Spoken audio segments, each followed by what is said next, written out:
Gracias al Señor podemos estar aquí una vez más. Vamos a orar antes de comenzar.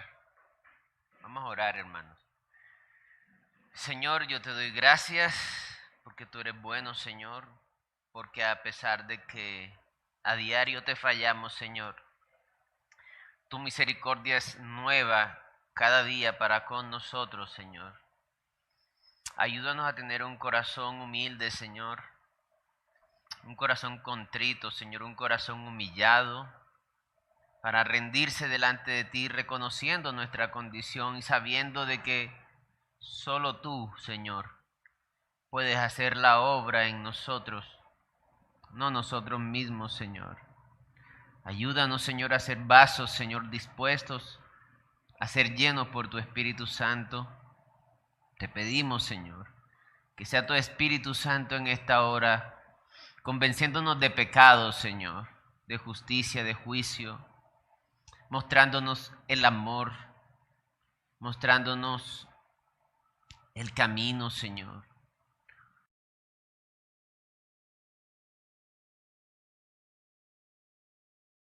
Para que podamos ser llenos de tu Espíritu Santo y poder ser testigos fieles de ti, Señor.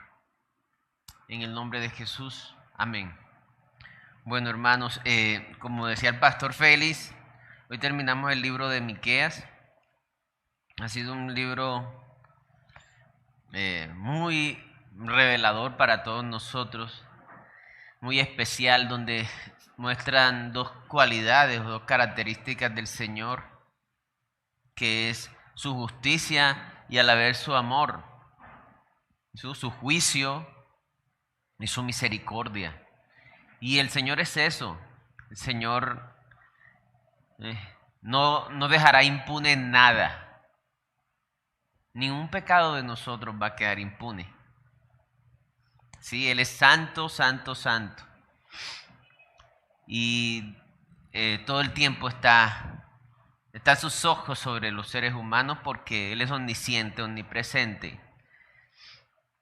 Sí, así que cada pecado no pasará impune, hermanos. Y gracias damos a Dios por Jesucristo. Vamos al libro de Miqueas.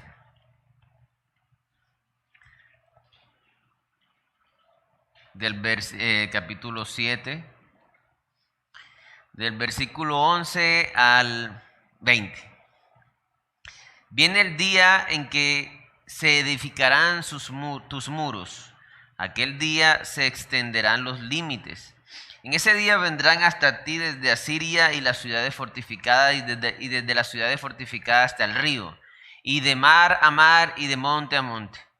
Y será asolada la tierra a causa de los moradores por el fruto de sus obras. Apacienta a tu pueblo con tu cayado, el rebaño de tu heredad, que mora solo en la montaña. En campo fértil, busque pasto en Basán y Galaad, como en el tiempo pasado. Yo le mostraré maravillas como el día que saliste de Egipto. Las naciones verán y se avergonzarán de todo su poderío. Pondrán la mano sobre su boca, ensordecerán sus oídos. Lamerán el polvo como la culebra, como las serpientes de la tierra temblarán en sus encierros. Se volverán amedrentados ante Jehová nuestro Dios y temerán a causa de ti.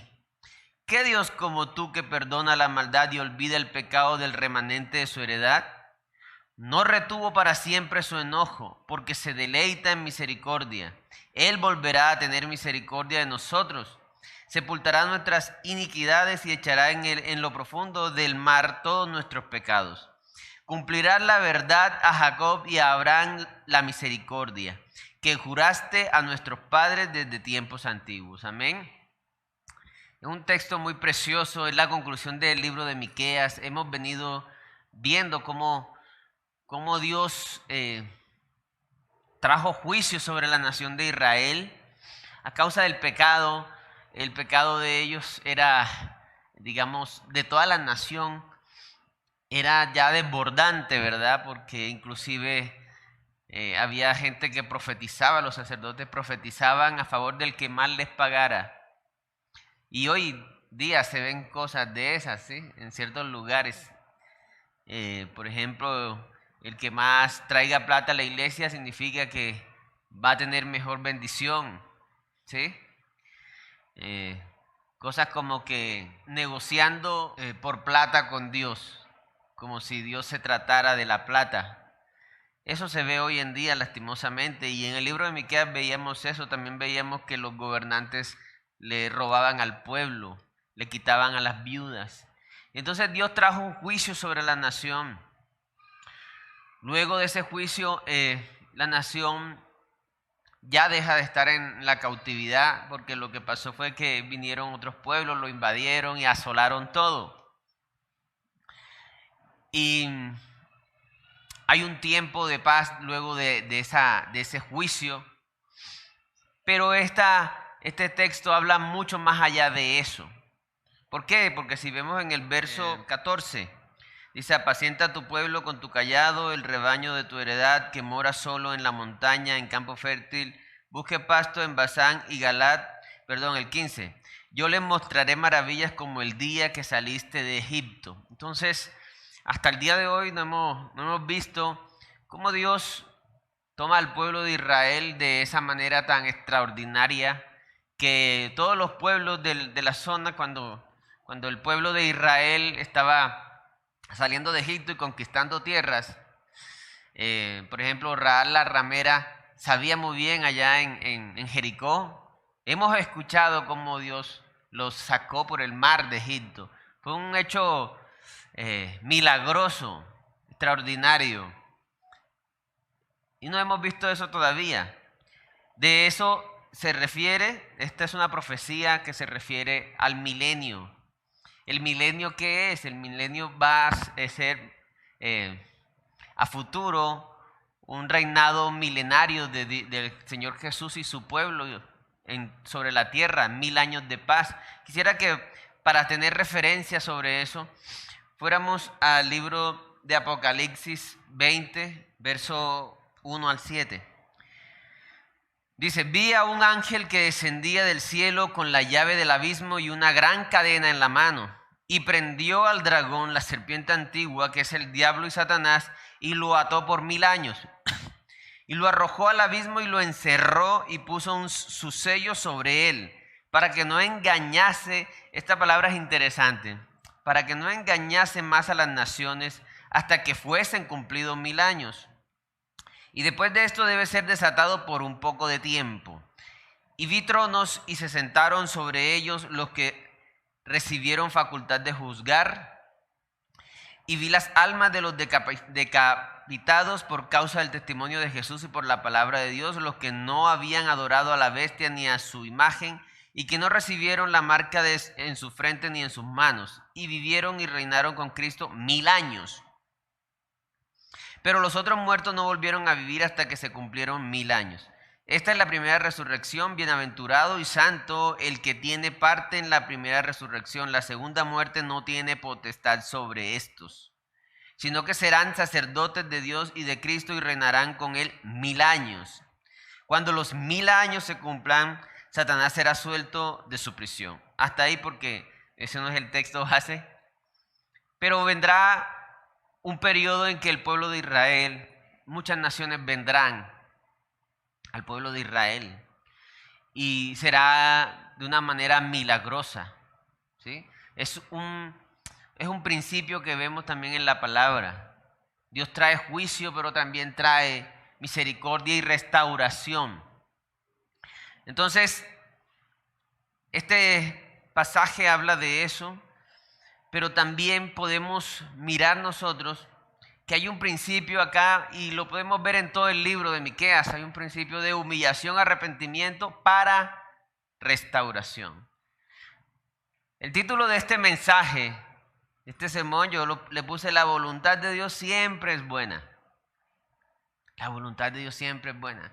Entonces vemos un Dios airado, un Dios trayendo juicios, y mucha gente descontextualiza y para criticar la Biblia, miren las cosas las muertes, pero la voluntad de Dios siempre es buena. A veces es necesario a causa del pecado de los hombres, juicios. ¿Sí? Decía el pastor Félix que inclusive en la Santa Cena, que el que no discierne la Santa Cena está propicio a estar en enfermedad o muerte, y eso es real. Pero ¿acaso Dios es malo por eso? Su propósito es bueno, ¿sí? La vara y el cayado del Señor no son rosas, pero siempre trae un buen propósito. Por eso dice la palabra que debemos estar agradecidos en todo lo que pasa, porque a veces desconocemos la voluntad del Señor. Y aquí está el profeta, después de que él mismo confiesa su pecado, lo vimos 2 sermones atrás si no estoy mal. Después que él mismo reconoce que él hace parte de ese pueblo corrupto, vemos ahora cómo el Señor le revela la restauración de Israel. Pero es necesario esa tormenta, fue necesario ese juicio temporal, es necesario esa tristeza muchas veces, hermanos. Vamos al libro de Romanos 11 y es un pasaje paralelo a lo que estamos estudiando. Vamos al libro de Romanos 11, leamos. Este pasaje se los recomiendo, hermanos. Este capítulo es genial. Ahí le hice como unos cortes para no entendernos tanto. Vamos a leer primero Romanos 11 del 1 al 4. Dice, digo pues, ¿ha desechado Dios a su pueblo? En ninguna manera. Porque también yo soy israelita, dice el apóstol Pablo, de la descendencia de Abraham, de la tribu de Benjamín. ¿No ha desechado Dios a su pueblo, al cual desde antes conoció? ¿O no sabéis qué dice de Elías la Escritura, como invoca a Dios contra Israel, diciendo, Señor, a tus profetas han dado muerte y tus altares han derribado, y solo yo he quedado y procuran matarme? Algo parecido a lo que veíamos en Miqueas. Miqueas decía, mira este pueblo, Señor, mira las atrocidades que hace este pueblo. Le contesta el Señor, verso 4, ¿pero qué le dice la divina respuesta? Me he reservado 7,000 hombres que no han doblado la rodilla delante de Baal. Y sigamos en Romanos 11, del verso leamos, este sí es un poco más extenso, del verso 11 al 24. Dice, digo pues, ¿han tropezado los de Israel para que cayesen? En ninguna manera. Pero por su transgresión vino la salvación a los gentiles, a nosotros, para provocarles a celos. ¿A quién? A los israelitas. Y si su transgresión es la riqueza del mundo y su defección la riqueza de los gentiles, ¿cuánto más su plena restauración? Y su plena restauración en parte va a ser en el milenio del pueblo de Israel. Porque a vosotros hablo, gentiles, por cuanto yo soy apóstol a los gentiles, honro mi ministerio. Pero si en alguna manera puedo provocar a celos a los de mi sangre y hacer salvos a algunos de ellos, ¿cómo hacía celos?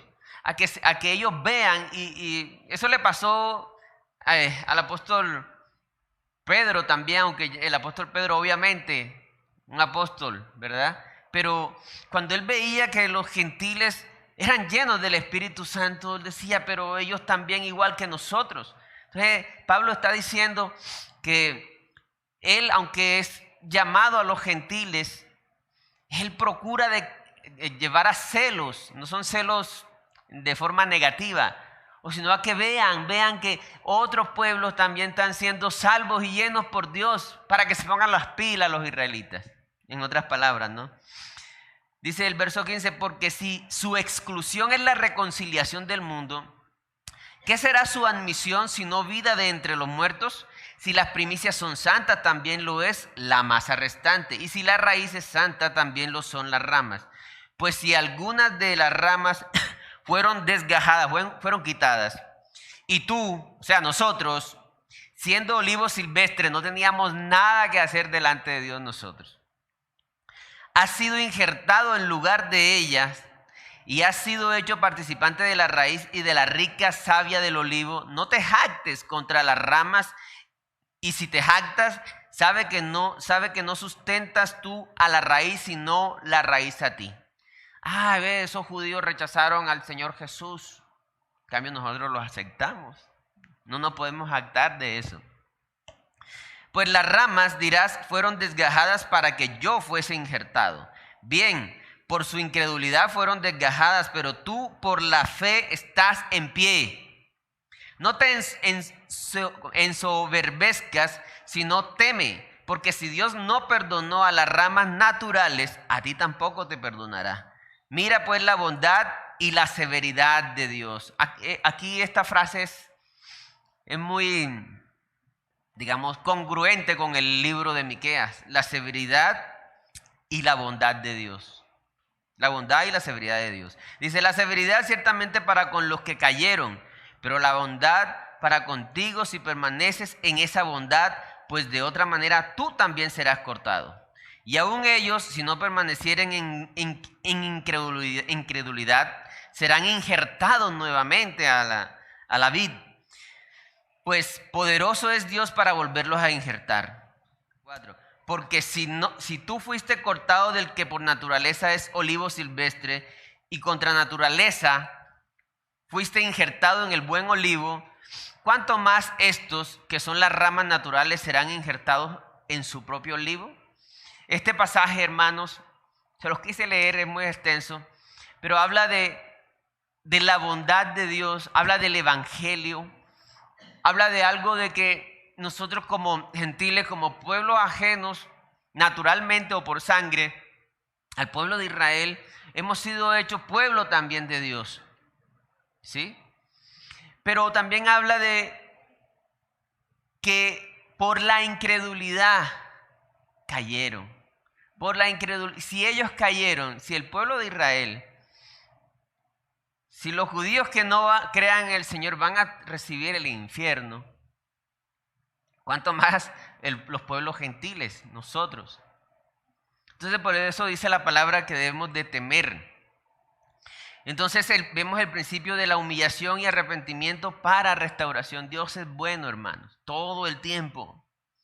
Y quiere que nosotros le reconozcamos. Como leímos en el pasaje de Apocalipsis, es interesante que el Señor dice, en su palabra dice, y Satanás luego será liberado para que vuelva a engañar a las naciones. O sea, el poder de Satanás sobre el ser humano se basa en el engaño. Y así es desde el principio. Porque el creer o el no creer nos lleva a aceptar o a recibir o rechazar. El ser humano, ¿por qué es necesario?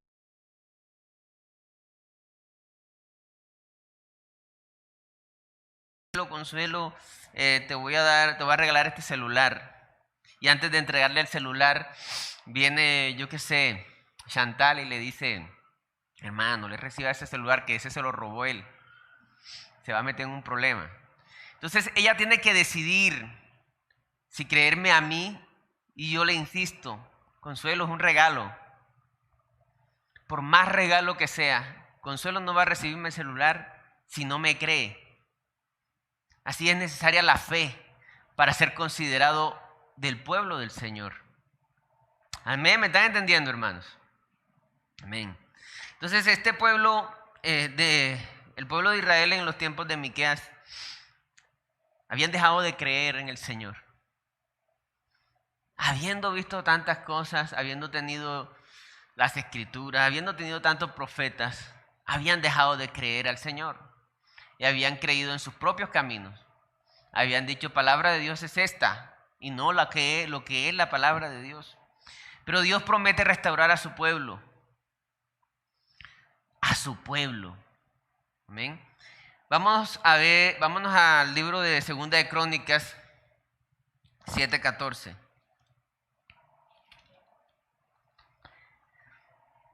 Segunda de Crónicas, capítulo 7, verso 14, dice, un texto muy conocido, hermanos, muy conocido, ¿verdad? Y muy precioso. Dice, si se humillare mi pueblo sobre el cual mi nombre es invocado,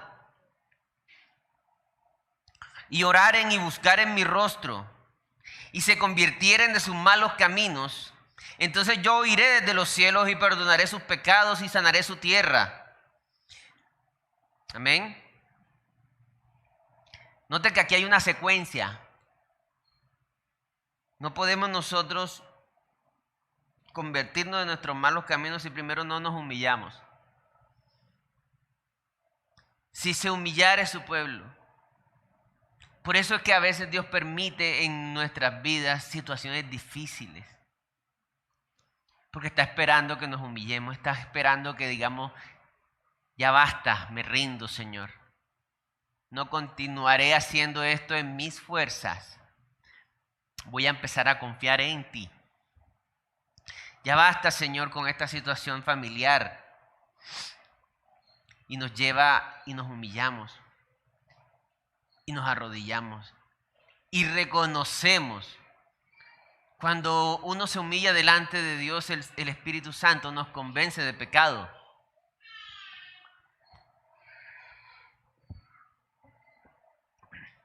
Es necesario la humillación. Y Dios está enfocado en eso. ¿Por qué? Porque somos propensos al pecar. El humillarse delante de Dios es entrar en la verdad, entrar en la luz. ¿Cómo así? Porque nosotros pecamos todos los días, hermanos. Y tenemos que vivir una vida humillada delante del Señor. Nosotros no podemos hacer oraciones exigiéndole a Dios, reclamándole a Dios cosas de qué. Entonces, cuando entramos en la humillación, viene el Espíritu Santo y nos convence de pecado. Es necesario buscar al Señor de esa forma. Es necesario humillarnos. Y por eso tenemos que estar agradecidos cada vez que vienen situaciones difíciles. Tal vez Dios está en nuestras vidas propiciando situaciones difíciles y uno está de dura cerviz. Puede ser la parte económica, puede ser la salud, puede ser la parte emocional, la familia. Y tú por dentro estás, no, yo esto lo puedo, yo lo voy a resolver. Yo confío en mí. No lo dices, pero lo demuestran, lo demostramos. Hermano, una pregunta. Voy a hacer una pregunta abierta, no me la contesten. ¿Hay alguna área de nuestras vidas que tenga tristeza en este momento? Yo creo que sí, ¿verdad? Pues en mi caso sí. ¿Sabe que es permitida por Dios? Para que le reconozcamos, para que nos humillemos, para que confiemos en Él y no en nuestra propia opinión. Si se humillare mi pueblo, Dios permitió esto en el pueblo de Israel en el tiempo de Miqueas para humillarlo. Tenían todo, estaban bien y vino un pueblo y los volvió pedacitos, los volvió errantes. Es como si viniera otro gobierno ahora a Colombia y nos saque a todos de las casas, a los que quedemos vivos, ¿no? Y tengamos que correr con todo lo que tengamos con lo que tengamos en las manos. ¿A dónde? Usted verá. Y entonces se nos cae, como dicen por acá en Santander, se nos cae la estantería, ¿no? Y empezamos a valorar lo esencial. Empezamos a amar a las personas y no a las cosas. Entonces, es necesaria estas disciplinas, es necesaria estos tiempos, porque somos propensos al pecado. Pero Dios es bueno que por la fe nos acepta como hijos y nos disciplina. La disciplina de Dios busca que nos humillemos para luego ser restaurados. Dice el libro de Filipenses capítulo 1, verso 6. Dice así la palabra de Dios. Estando persuadido de esto, que el que comenzó en vosotros la buena obra, la perfeccionará hasta el día de Jesucristo. Pablo estaba convencido de eso. ¿Y cómo el Señor perfecciona su obra en nosotros? Aplaudiéndonos cada vez que la embarramos. ¿Cómo los que son padres disciplinan a su hijo para que su hijo se comporte mejor? dándole todo lo que su hijo les pide, aplaudiéndoles en todo. Es el mismo principio, hermanos. Vamos a leer 2 Corintios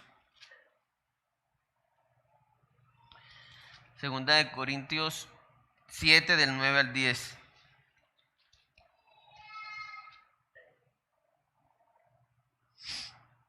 Ahora me gozo no porque hayáis sido contristados, sino porque fuisteis contristados para arrepentimiento, porque habéis sido contristados según Dios.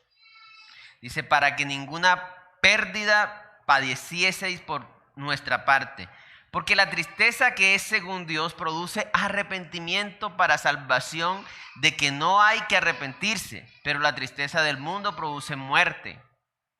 Entonces, el Señor permite la aflicción para llevarnos al arrepentimiento. Tal vez a veces le oramos al Señor nosotros, y yo lo he hecho. Señor, quiero ser más lleno de tu espíritu, quiero tener una relación más cercana contigo. Pero hay raíces de pecado que impiden, o idolatrías que impiden que el Espíritu Santo me llene. ¿Qué hace Dios entonces? Dios nos pone en situaciones difíciles para que esas raíces sean expuestas y las confesemos y nos arrepintamos. Pero a veces nosotros nos resistimos. Entonces nos toca humillarnos, no resistirnos. Dice Hebreos 12, vamos al libro de Hebreos 12, un texto muy precioso, del 6 al 8. Porque el Señor al que ama disciplina y azota a todo el que recibe por hijo. Si soportáis la disciplina, Dios os trata como a hijos, porque ¿qué hijo es aquel a quien el Padre no disciplina? Pero si se os deja sin disciplina, de la cual todos han sido participantes, entonces sois bastardos y no hijos. Entonces, hermanos, es normal que como hijos seamos disciplinados, como hijos vivamos situaciones difíciles. Pero nuestra respuesta ante la situación no debe de ser con el puño alzado hacia el Señor y diciendo, ¿por qué a mí? ¿Por qué no a mi vecino? ¿Qué es esto, lo otro, mujeriego, no sé qué, ladrón? ¿Por qué a mí? Eso es una forma de maldecir al Señor, ¿sabía? En otras palabras, estamos diciendo, te equivocaste conmigo. Estamos maldiciendo al Señor. No hemos aprendido cuando hacemos esa oración. Y a veces es sutil, ¿verdad? A veces es, ay Señor, esta situación. Y por dentro estamos resentidos contra Dios. No estamos aceptando de que Dios permite las cosas porque Dios es bueno. Dios siempre es bueno, hermanos. Y Él quiere que nosotros seamos llenos del Espíritu Santo. Sabe que esta vida se va a acabar pronto, ¿verdad? Muchos de los que estamos aquí, en unos años no vamos a estar acá. ¿Y qué vamos a hacer en ese tiempo? Hermanos, Dios piensa en lo eterno, pero a veces nosotros estamos confiando en lo terrenal. Y es necesario que Dios nos permita esas pruebas. Así que si alguno de nosotros ahora está padeciendo tristeza en algo, hay que darle gracias a Dios. Y hay que humillarnos delante de Dios y mirar, Señor, estoy pasando esta situación. Muéstrame, Señor. Muéstrame qué no he creído de tu palabra. ¿Qué idolatría tengo? ¿Qué pecado tengo oculto que no he confesado? Es importante, Señor. Es importante eso. ¿Qué áreas de nuestras vidas están bajo tristeza? Es una pregunta abierta. Como segundo punto, bueno, el primer punto no les dije el título. El primer punto es Dios promete restaurar a su pueblo. Y siempre es así. Para con nosotros también. Segundo punto, y el punto 1 me demoré un poquito porque creo que era necesario. Segundo punto, Dios apacienta su rebaño y muestra su poder a través de su pueblo. Eso lo vemos en el verso 14, ahí en el capítulo 7, en el verso 14 al 17 de Miqueas. Apacienta a tu pueblo con tu cayado, el rebaño de tu heredad que mora solo en la montaña, en campo fértil. Busque pasto en Basán y Galaad como en el tiempo pasado. Yo les mostraré maravillas como el día que saliste de Egipto. Las naciones verán y se avergonzarán de todo su poderío. Pondrán la mano sobre su boca, ensordecerán sus oídos, lamerán el polvo como la culebra, como las serpientes de la tierra, temblarán en sus encierros, se volverán amedrentados ante Jehová nuestro Dios y temerán a causa de ti. Como segundo punto, hermanos, Dios apacienta su rebaño y muestra su poder a través de su pueblo. Aquí hay un instrumento muy especial que habla el profeta. Dice que tu cayado. ¿Dónde vemos eso? Un salmo famoso. El 23, ¿sí? Tu vara y tu cayado me infundirán aliento. Hermanos, la vara, pues ya saben que es una vara, un palo largo, ¿no? El cayado era como especie de un bastón con una curva. Yo sé que lo han visto en dibujos. Una curva en la punta. ¿Para qué usaba el pastor ese? La vara la usaba para alinear a las ovejas, no se salieran de las filas, para defenderlas de cualquier otro animal, pero también para darle vara a las ovejas. Para eso era la vara. Y si hacemos una comparación con el libro de Miqueas, ya Miqueas habló de la vara, del azote. Ahora el cayado, ¿qué hace el cayado? Guía. ¿Por qué esa vara en forma de anzuelo semicircular para coger las ovejas y engancharlas del cuello cuando se estén desviando? ¿Sí? Entonces esa es la función del cayado. Entonces dice, apacienta a tu pueblo con tu cayado, el rebaño de tu heredad. El rebaño de tu heredad. Es una buena pregunta. ¿Somos rebaño del Señor?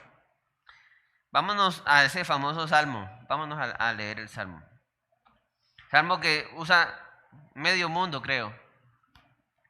Vámonos al Salmo 23, del 1 al 4. Leamos esos 4 versículos. Jehová es mi pastor, nada me faltará.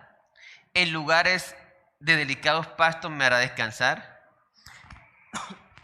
Junto a aguas de reposo me pastoreará, confortará mi alma, me guiará por senda de justicia por amor de su nombre. Aunque ande en valle de sombra de muerte, no temeré mal alguno, porque tú estarás conmigo, tu vara y tu cayado me infundirán aliento. Muy bonito el salmo. Mucha gente lo lee y lo tiene como cábala. Pero es importante entender que el Salmo 23 comienza diciendo, Jehová es mi pastor. ¿Qué quiere decir eso? Que yo me estoy considerando como una oveja, no como un lobo, ni como un cabrito que hace lo que le da la gana en su vida. ¿Qué naturaleza tiene la oveja? ¿Quieren saber qué naturaleza tiene la oveja? Es 100% dependiente de su pastor. Ella si está fuera del rebaño, corre riesgo de morir. Entonces, ese salmo es cierto, la palabra de Dios se cumple. Pero hay que preguntarnos si de verdad somos ovejas. O si siendo ovejas nos estamos comportando como lobos o como cabritos.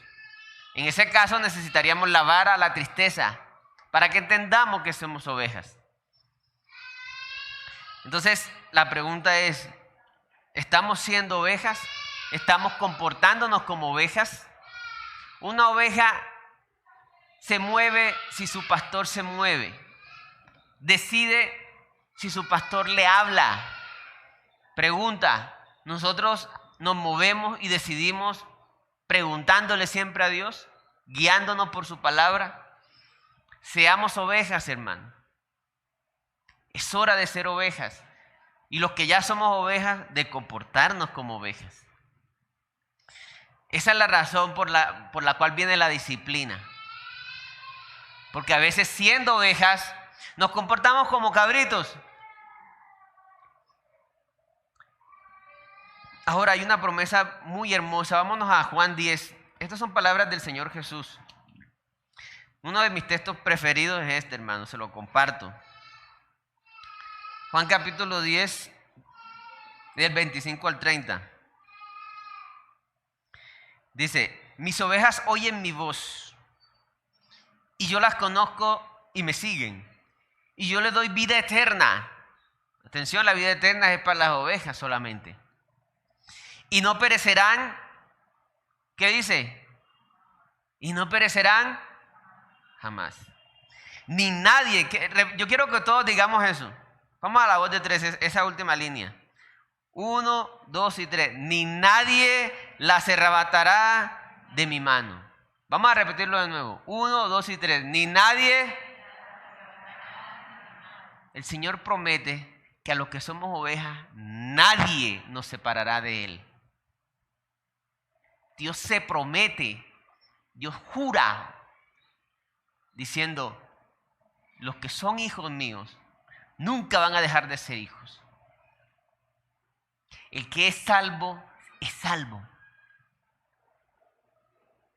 Por eso la disciplina, por eso la vara, porque la voluntad de Dios es buena siempre. Amén. La voluntad de Dios es buena siempre. Ahora, un ejemplo de vara y callado de Dios sobre un personaje que conocemos mucho todos nosotros. Vamos a mirar 2 Corintios 12, del 7 al 10. Dice así.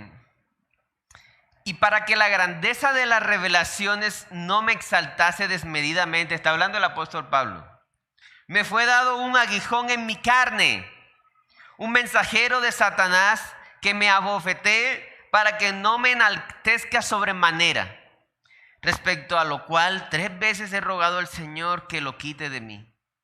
¿Usted se imagina eso? ¿Cuántos de aquí tienen un mensajero de Satanás que todas las noches lo abofetea? ¿Cuántos? ¿Sabe quién está hablando ahí? Ustedes saben, ¿verdad? El apóstol Pablo. Y a veces nos quejamos nosotros con las situaciones que Dios nos permite vivir, y me incluyo. Nos duele una uña. ¿Por qué a mí? Dice el 9, y me ha dicho el Señor, bástate mi gracia, porque mi poder se perfecciona en tu debilidad. Por tanto, de buena gana me gloriaré más bien en mis debilidades, para que repose sobre mí el poder de Cristo. Esa era la vara y el callado una de las varas y del callado que usaba Dios con el apóstol Pablo. Para que no se enaltezca, porque el apóstol Pablo dice antes el texto, Dios lo llevó al tercer cielo, donde está Dios, y le dijo cosas que no se pueden ni siquiera pronunciar por los seres humanos. Lea el texto de antes. ¿Cómo sería la revelación de Pablo? Entonces Dios ante eso le manda una vara y un callado, porque siendo él de debilidad pecaminosa como nosotros, le manda una vara y un callado. Ahora, no seamos nosotros que estemos pateando la vara y el callado que Dios nos pone. Más bien, seamos dóciles y humillémonos delante de Dios, para que el Señor nos muestre cuál es la voluntad del Señor. Para los creyentes, ¿cuál es la voluntad del Señor?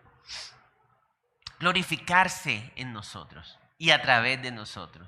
En otras palabras, llenarnos de su Espíritu Santo. En otras palabras, estar con nosotros. El Señor nos anhela celosamente. Quiere que vivamos en una vida llena de gozo, de poder en el Espíritu. Que cuando nosotros salgamos caminando digan, ese es diferente. Ese es un hombre de Dios. El mundo no lee la Biblia. El mundo lee a la iglesia. Entonces, ¿cuál es la voluntad del Señor? Claro, ¿verdad?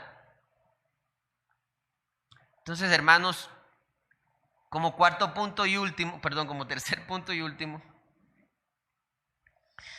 Quiero hablarles de la noticia más importante y, digamos, más incomprensible que va a haber en la historia de la humanidad. Tercer punto le llamé la inexplicable misericordia y amor del Señor.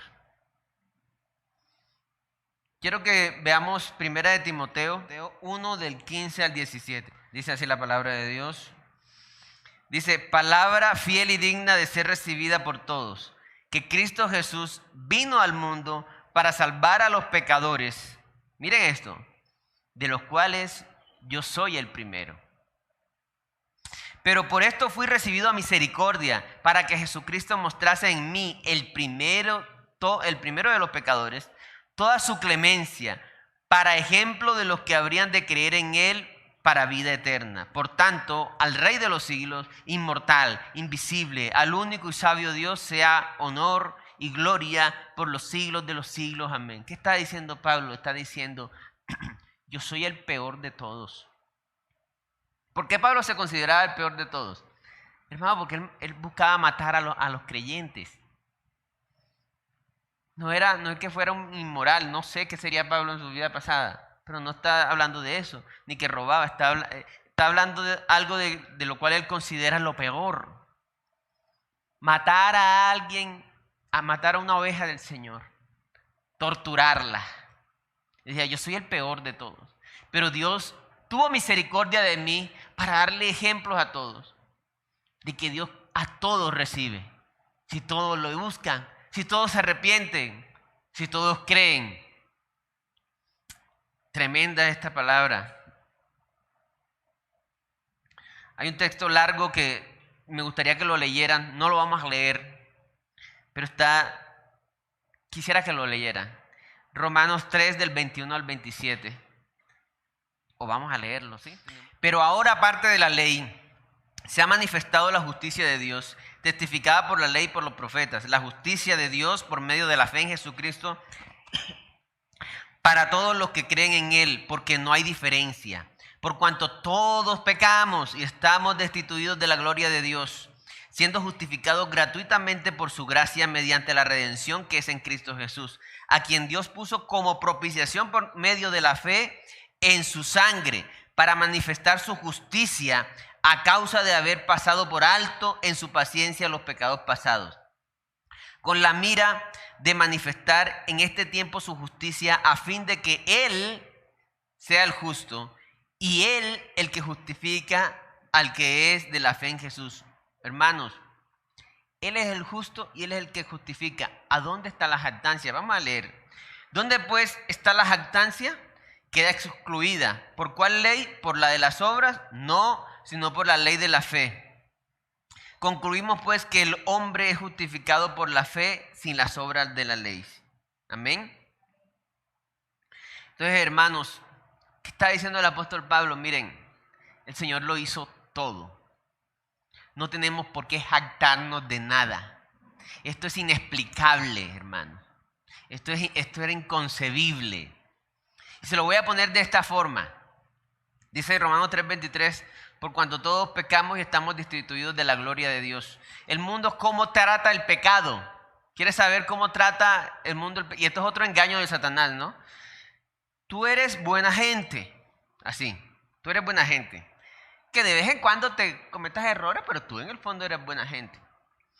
Entonces vemos gente que, el caso por ejemplo hermano, cuando yo vi ese caso en la noticia del hombre que mató a su mamá ¿saben qué yo pensé cuando yo miré eso? Y dije, Dios mío, nosotros merecemos que nos acabe ya. Yo no, o sea, a mí me cuentan esa noticia y yo no quiero escucharla. O sea, ¿cómo? Y saben que parte de las cosas que el hombre dijo fue, sí, yo lo hice, pero les prometo que más nunca va a pasar. Y ahí está peleando para que lo rebajen la pena. ¿Será que está arrepentido el hombre? Ahora tú le preguntas a él y él te dice que está arrepentido. ¿Sí me están entendiendo, hermanos? Ahora estamos llevando esto a una escala grande, si podemos decirlo, pero es el mismo principio, un corazón enfermo de pecado. Hermanos, Haga de cuenta una fruta. Se me vino este ejemplo a la mente. Usted una fruta podrida, por ejemplo, cuando a mi mano llega un mango, una papaya, yo qué sé. Uno cuando la ve podrida por encima, uno trata de quitarle el pedacito, ¿verdad? Para comerse el resto. Bueno, yo hago así. Pero cuando estamos viéndola y le quitamos, sigue uno, otra vez. Y vuelve y le saca otro pedazo, sigue podrida. Y sigue podrida. Y la bota uno, no sirvió. Haga de cuenta que usted es esa fruta y que esa quitada de rebanadas para ver si lo que viene es bueno, es ese intento de nosotros de decir, mañana sí no peco. Mañana sí no peco. Hoy la embarré, pero mañana no. Seguro. Ahora pregunto, ¿cuántos de nosotros han pasado un día de su vida, uno solo, sin pecar? De pensamiento, de obra, de omisión. Uno solo, mencióname un día. No, Juan Pablo, ¿qué días? Mire, hasta dormido pecamos. En los sueños pecamos. Entonces, si somos esa fruta y cada día es un intento de que esa fruta no esté podrida, ¿qué es lo normal que tenemos que hacer? ¿Qué hacemos nosotros? La desechamos, ¿verdad? La botamos, no sirvió. El ejemplo del vaso de leche con el sucio X, la mosca, la cucaracha, yo qué sé, dentro. Así le saquemos la cucarachita o el pedacito de excremento, así sea chiquitico. Toda la leche se contamina. ¿Y qué hacemos? La desechamos. Por eso es inexplicable que nosotros como seres humanos, estando podridos de pecado, suena feo, pero es así. ¿Por qué podrido? Porque está todo dañado. Es inexplicable de que un Dios venga y mande a su único hijo, al que si era noble, al que si era sincero, al que si era bondadoso, a morir por todos nosotros. Para recibirnos como a hijos, como si fuéramos una fruta completamente buena, agradable. Hermano, esa es la razón por qué la comunión con el Señor no es a través de este cuerpo. Dice Pablo que este cuerpo es corruptible y que llegará el momento en que nos va a restaurar en cuerpo también. Pero por el momento Dios se comunica con nosotros por medio de su palabra a través de su Espíritu Santo. Amén. ¿Cuántos me están entendiendo eso? Esa es la salvación, hermanos. O sea, es increíble esto. Dios no tenía por qué hacerlo. Él no estaba obligado a hacerlo. A salvarnos a nosotros. ¿Por qué? Nosotros somos merecedores de desecho.